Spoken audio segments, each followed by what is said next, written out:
எல்லாரும் நல்லா இருக்கிறீங்களா? இயேசுவில் அன்பார்ந்தவர்களே, இன்று நாம் தூய ஆவியின் கனிகளால் அலங்கரிக்கப்பட்ட அன்னை மரியாளுடைய வாழ்க்கையை பற்றி நாம் பார்க்க இருக்கின்றோம். அன்னை மரியாள் தூய ஆவியினுடைய வழி நடத்துதலால் ஒவ்வொரு நாளும் தன்னை ஆண்டவருக்கு ஒப்பு கொடுத்தார். இதோ உமது அடிமை என்று வானதூதரின் வார்த்தைக்கு ஏற்ப தன்னை சரணடைய செய்த அன்னை மரியாள் தூய ஆவியானவருடைய கனிகளை முழுமையாக தன்னுடைய வாழ்வியல் ஆக்கி கொண்டார். இன்று நமக்கு அந்த தூய ஆவியானவருடைய கனிகளை நாம் ஒவ்வொருவரும் எப்படி பயன்படுத்த வேண்டும் என்பதற்கு முதற் சாட்சியாகவும் முன் மாதிரியாகவும் அன்னை மரியாள் திகழ்கின்றார். இந்த ஜெபமாலை மாதத்திலே அன்னை மரியாளினுடைய அந்த வாழ்க்கை முறை எப்படி கனிகளோடு இருந்திருக்கின்றன என்பதை பற்றி நாம் சிந்திக்க இருக்கின்றோம். அன்னை மரியாளுடைய அன்பு முதற் கனியாக, தூய ஆவியானவருடைய முதற் கனியான அன்பை அன்னை மரியாள் முழுமையாக வெளிப்படுத்தினார். இந்த உலக மீட்பிற்காக இறை திட்டத்தின்படி இறை வார்த்தையை பெறுகின்ற பொழுது அன்னை மரியாள் தன்னுடைய அன்பின் நிமித்தமாக இந்த உலகம் ஆண்டவருடையது என்பதை உணர்ந்து, இதோ உமது அடிமை என்ற அன்பு வார்த்தையை அங்கு கொடுக்கின்றார். அதன் வழியாக இறை திட்டத்தை நிறைவேற்ற தன்னுடைய வாழ்க்கையை அன்பால் கட்டி அமைக்கின்றார். இரண்டாவதாக தூய ஆவியானவருடைய கனியான மகிழ்ச்சியை பற்றி பார்க்கின்ற பொழுது அன்னை மரியாளுடைய மகிழ்ச்சி எல்லோருக்குமான ஒரு மகிழ்ச்சியாக இருக்கின்றது. பவுலடிகளார் சொல்வது போல, எல்லோருக்கும் எல்லாமும் ஆகினேன் என்பதை போல அன்னை மரியாளுடைய அந்த மகிழ்ச்சி அது அவருடைய குடும்பத்தின் மகிழ்ச்சியாக இல்லாமல் இந்த உலகத்தின் மகிழ்ச்சியாக, உலக மாந்தரினுடைய மீட்பிற் திட்டத்திற்கான ஒரு மகிழ்ச்சியாக அன்னை மரியாள் அதை மாற்றி இருக்கின்றார். மூன்றாவதாக அமைதியின் கனியை பார்க்கின்ற பொழுது, உம்முடைய உள்ளத்தை ஒரு வாள் ஊடுருவும் என்ற வார்த்தையை கேட்ட பிற்பாடும் எந்த ஒரு கலக்கமும் இல்லாமல் அன்னை மரியாள் அமைதியாக அந்த வார்த்தைகளை தன்னுடைய உள்ளத்திலே அவர் பதிக்கின்றார். இறை திட்டத்தினுடைய அடுத்த வார்த்தை இது என்று கனித்த அன்னை மரியாள், என்றென்றும் உள்ள கடவுள் நம்மை அழைப்பு கொடுத்திருக்கின்றார். அவருக்கு நம்முடைய குழந்தையை மட்டும் அல்ல, நம்மையும் ஒப்பு கொடுக்க வேண்டும். நம்முடைய வாழ்க்கையை அமைதியான வழியில் நாம் நடத்தி செல்ல வேண்டும்.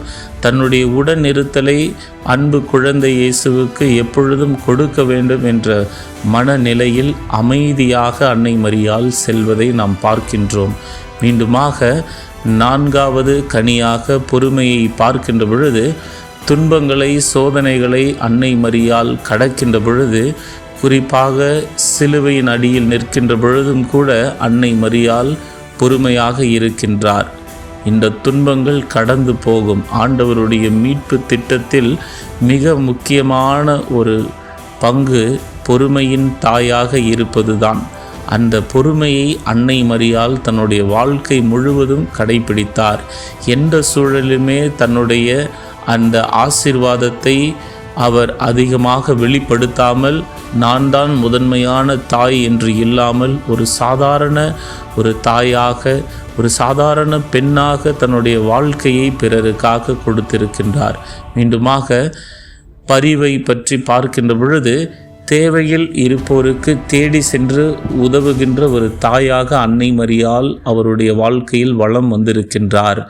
ஆண்டவருடைய முதல் அற்புதத்தை மெழுகாக அவர் ஏற்றி இருக்கின்றார்.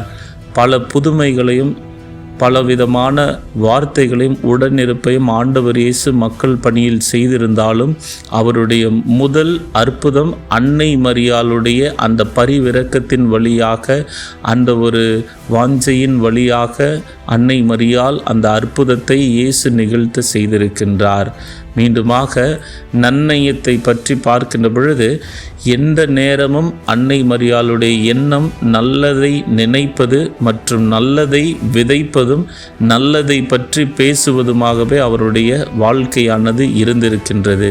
மீண்டுமாக நம்பிக்கையை பற்றி பார்க்கின்ற பொழுது கடவுளுடைய அந்த அழகான வார்த்தைக்கு முழுமையான மதிப்பு கொடுத்து அதில் நம்பிக்கையே என்னும் அழகான வீட்டை கட்டியிருக்கின்றார் அன்னை மரியாள்.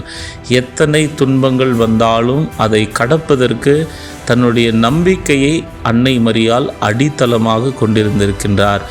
இறைவன் மீது முழுமையான நம்பிக்கை கொண்டதன் நிமித்தமாகவே அவருடைய துன்பங்கள், அவர் சந்தித்த சவால்கள், இந்த மக்கள் பேசிய அந்த தவறான வார்த்தைகளை கூட அவர் பொருட்டாக கருதாமல் தன்னுடைய நம்பிக்கையின் வழியாக தன்னை குறை கூறிய அந்த மக்கள் கூட்டத்திற்கும் சேர்த்து ஒரு அழகான தாயாக, பரிந்துரை தாயாக வலம் வருகின்றார்.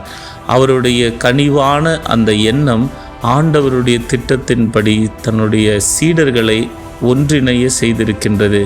ஆண்டவருடைய திட்டத்தினுடைய 2ஆம் பாகமான அந்த சீடர்களை பண்படுத்துதலை அன்னை மரியாள் உடனிருந்து நடத்தி இருக்கின்றார்.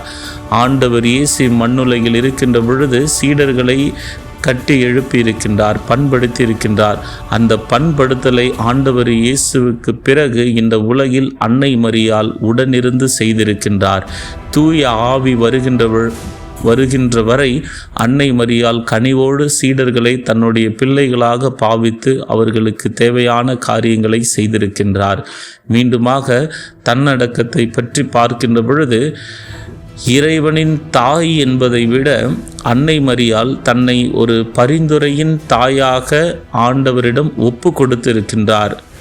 இந்த உலக திட்டத்தை ஆண்டவர் இந்த உலகத்திற்கு தேவையான மீட்பை கொடுப்பதற்கு அன்னை மரியாளை தாயாக உயர்த்திய பிற்பாடும் தன்னுடைய புகழின் உச்சியில் இருக்கின்ற பொழுதும் அன்னை மரியாள் தேர்ந்து கொண்டது தான் ஒரு பரிந்துரை தாயாக இருக்க வேண்டும் என்பதை தான் அவர் தேர்ந்தெடுத்திருக்கின்றார். ஏழை எளிய மக்களினுடைய அந்த கூக்குரலை, மன்றாட்டுக்களுக்கு ஆண்டவரிடம் நாம் பரிந்துரை தாயாக இருந்து அவர்களுக்கு செவி சாய்க்க வேண்டும் என்ற ஒரு அழகான உள்ளத்தை கொண்டவர்தான் அன்னை மரியாள். இன்றளவும் அநேக அற்புதங்களும் அநேக புதுமைகளும் எல்லா ஊர்களிலும் மதங்களை கடந்து நடக்கின்றது என்றால் அதற்கு காரணம் அன்னை மரியாளுடைய உள்ளமும் அவர் தொடர்ந்து இன்னமும் அந்த 9 கனிகளை பயன்படுத்தி கொண்டிருக்கின்றார். அன்னை மரியாள் இறைவனுக்கு முதல் நம்பிக்கையின் சாட்சியாகவும் மக்களுக்கு முன்மாதிரி வாழ்க்கையும் காண்பித்திருக்கின்றார்.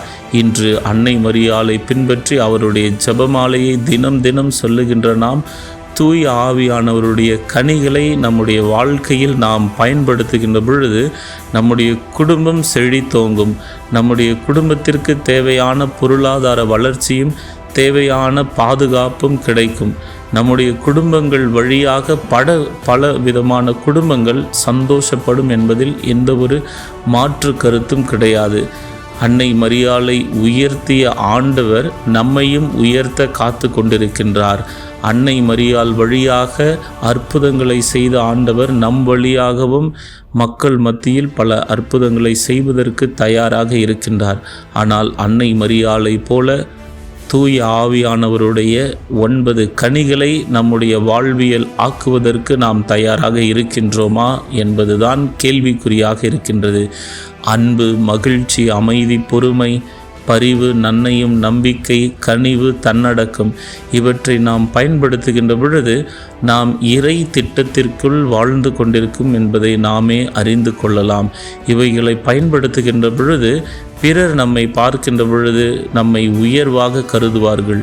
இங்கு பணம், புகழ், பொருள் முக்கியமில்லை, ஆனால் இந்த கனிகள் மட்டுமே முக்கியம் என்பதை நாம் அதை செயலாக்கம் கொடுக்கின்ற பொழுது மட்டுமே புரிந்து கொள்ள முடியும். பணத்தால் ஒரு பொருளை விலைக்கு வாங்க முடியும், ஆனால் அன்பை விலைக்கு வாங்க முடியாது. மகிழ்ச்சியை விலை கொடுத்து வாங்க முடியாது. ஒருவருக்கு தேவையான அமைதியை, பொறுமையை, நம்மால் பணம் கொடுத்து வாங்க முடியாது. ஆனால் நம்முடைய உள்ளத்தை ஆண்டவருடைய பாதத்தில் நாம் ஒப்பு கொடுக்கின்ற பொழுது, நம்பிக்கையோடு நாம் சரணடைகின்ற பொழுது, இறை வார்த்தைப்படி வாழ ஆரம்பிக்கின்ற பொழுது, இந்த 9 கனிகளாலும் நாம் நிரப்பப்படுவோம். அன்னை மரியாளை ஆசீர்வதித்த ஆண்டவர் நம்மையும் ஆசீர்வதிப்பார். என்றென்றும் நம்முடைய குடும்பங்கள் இறை பாதையில் வழி நடத்தப்படும். ஆண்டவருடைய இறை வார்த்தை நமக்கு ஒளியாகவும் வழியாகவும் இருக்கின்றது என்பதை நாம் புரிந்து கொள்ள இன்று அன்னை மரியாள் நமக்கு ஒரு முன்மாதிரியாக இருக்கின்றார். அன்னை மரியாள் வாழ்வியலை பின்பற்றுவோம். தூய ஆவியின் கனிகளை நாம் பகிர்ந்து நம்முடைய வாழ்க்கையை ஆண்டவரோடு இணைந்து ஒரு வாழ்க்கையாக மாற்றிடுவோம். ஆமீன்.